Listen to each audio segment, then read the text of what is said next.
নমস্কার বন্ধুরা, রকমারি ভিলেজপুরে প্রিয় দর্শক বন্ধুদের সবাইকে আবারও একবার স্বাগত। তো বন্ধুরা, আমি আজকে দারুণ স্বাদের, একদম দুর্দান্ত স্বাদের একটা নতুন রেসিপি শেয়ার করব আপনাদের সঙ্গে, করলার নিরামিষ রেসিপি। তো এখানে আমি তার জন্য নিয়েছি 1 কেজি করলা, আর নিয়েছি এখানে মিডিয়াম সাইজের 4টে আলু, আর এখানে নিয়েছি একটা বড় সাইজের টমেটো আমি টুকরো করে কেটে নিয়েছি এখানে 1 বাটি বাদামটা আমি ভেজেই বেটে নেব। আর এখানে নিয়েছি আদা আর কাঁচা লঙ্কা, এটা আমি একসঙ্গে পেস্ট করে নেব। তো আর বাকি যা যা লাগবে সেটা আমি রান্না করতেই দেখিয়ে দেবো। কাঁকরোলগুলোকে প্রথমে কেটে নেব। তো বন্ধুরা, আমার সবগুলো কাঁকরোলই কাটা হয়ে গেছে, আর আলুগুলো ঠিক আমি এইভাবে ডুমো ডুমো করে কেটে নিয়েছি। তো চলে যাই রান্নার কাছে, আর এখন আমি কাঁকরোলগুলোকে একটু ভাপিয়ে নেব। তো চলুন রান্নার কাছে চলে যাই। কড়াই আমি জল বসিয়ে দিয়েছি, জলটা একটু গরম হয়ে গেছে। এখন আমি দিয়ে দিচ্ছি ডুমো করে কেটে রাখা আলু আর কাঁকরোলগুলো, আমি একটু ভাপিয়ে নেব। দিয়ে দিচ্ছি সামান্য একটু নুন। বাদামটা একটু ভেজে নিচ্ছি, আমি ভেজে নিয়ে এবার বেটে নেব। দেখি কাঁকরোলটা কতটা সেদ্ধ হয়েছে। একদম সেদ্ধ হয়ে গেছে, প্রায় 80% সেদ্ধ হয়ে গেছে। এখন আমি নামিয়ে নিচ্ছি। আমি কড়াই বসিয়ে দিয়ে একটু তেল দিয়ে ভালো করে গরম করে নিয়েছি। এখন আমি সেদ্ধ করা কাঁকরোল আর আলুটা একটু ভেজে নেব। দিয়ে দিচ্ছি ভাজার সময় একটু সামান্য হলুদ গুঁড়ো, আর যেহেতু আমি সেদ্ধর সময় একটু নুন দিয়েছিলাম, তাই এখন আর নুনটা আমি দেবো না। তোমার একটু ভেজে নিয়েছি, এখন আমি নামিয়ে নিচ্ছি। কড়াইটা আমার গরম হয়ে গেছে, দিয়ে দিচ্ছি আমি সর্ষের তেল, আর রান্নাটা আমি সর্ষের তেলেই করব। তেলটা আমার গরম হয়ে গেছে। ফোড়নের জন্য এখানে নিয়েছি কালো জিরে, হাফ চামচ নিয়েছি মৌরি, জিরা, আর নিয়েছি 2টো শুকনো লঙ্কা আর একটা তেজপাতা। এটা আমি ফোড়নে দিয়ে দিচ্ছি।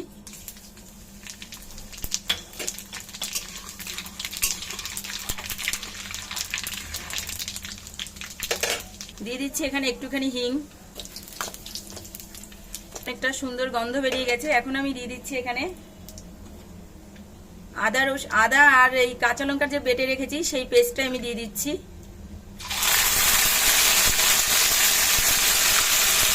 যাতে না ছিটকে তার জন্য আমি সামান্য একটু হলুদ দিয়ে দিচ্ছি, তাহলে আর ছিটকাবে না।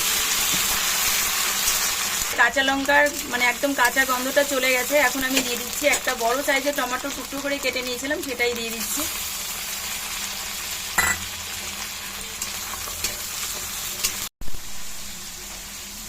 এখন আমি মশলার মধ্যে দিয়ে দিচ্ছি 1 চামচ ধনে গুঁড়ো, পরিমাণ মতো হলুদ গুঁড়ো, দিয়ে দিচ্ছি এখানে পরিমাণ মতো নুন।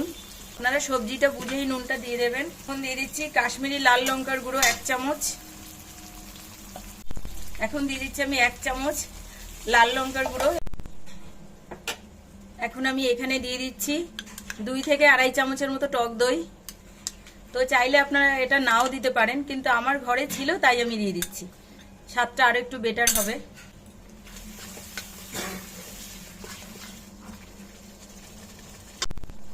তো এখানে আমি 1 কেজি কাঁকরোল আর 4টে আলু, তার জন্য নিয়েছি এখানে আমি 100 গ্রাম বাদাম ভালো করে ভেজে নিয়ে বেটে নিয়েছি। তো সেটাই দিয়ে দিচ্ছি, এতে স্বাদটা দ্বিগুণ বাড়বে।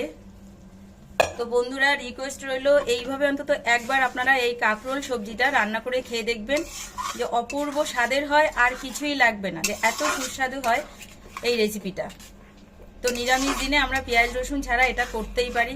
বাড়িতে কোনো গেস্ট আসলেও এটা আমরা রান্না করতে পারি, এত দুর্দান্ত স্বাদের হয় খেতে।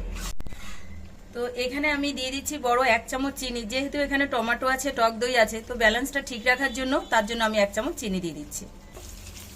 তো এই দেখুন তেল ছেড়ে দিয়েছে, তার মানে মশলাটা আমার কষানো হয়ে গেছে। একদম সবজিটা দেওয়ার জন্য মশলাটা একদম রেডি হয়ে গেছে। তো আমি এখানে সবজিটা এখন দিয়ে দিচ্ছি। আর সবসময় একটু এরকম ফ্রাই করে নেবেন, দেখবেন স্বাদটা একদম দারুণ হবে।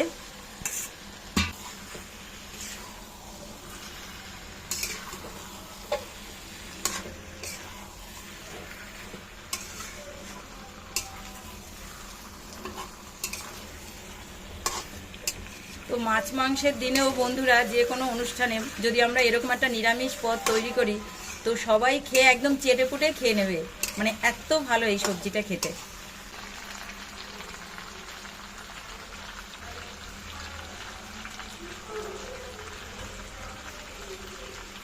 মশলাটার সঙ্গে আমি সবজিটা দিয়ে আরও একটু ভালো করে কষিয়ে নিলাম। এবার আমার কষানো হয়ে গেছে। এখন আমি দিয়ে দিচ্ছি উষ্ণ গরম জল। এখানে তো বন্ধুরা আমি আগেও বলেছি যে কোনো রান্না একটু উষ্ণ গরম জল দিলে তার টেস্ট দারুণ হয়।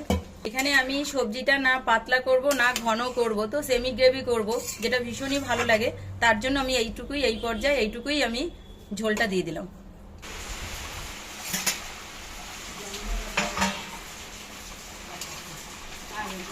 প্রথমে দিয়ে দিচ্ছি আমি এখানে 1/2 চামচ গরম মশলা গুঁড়ো, 1 চামচ ঘি, আর দিয়ে দিচ্ছি পুরো ফিনিশ করার জন্য আমি একটুখানি ধনেপাতা কুচি। তো বন্ধুরা এই ছিল আমার নিরামিষ দুর্দান্ত স্বাদের কাঁকরোলের রেসিপি। যদি আপনাদের ভালো লাগে তাহলে অবশ্যই লাইক কমেন্ট শেয়ারে জানাবেন, আর একটা সাবস্ক্রাইব করে আমার পাশে থাকবেন। আবার আসবো নতুন কোনো ভিডিও নিয়ে। সে পর্যন্ত আপনারা ভালো থাকুন, সুস্থ থাকুন, টাটা।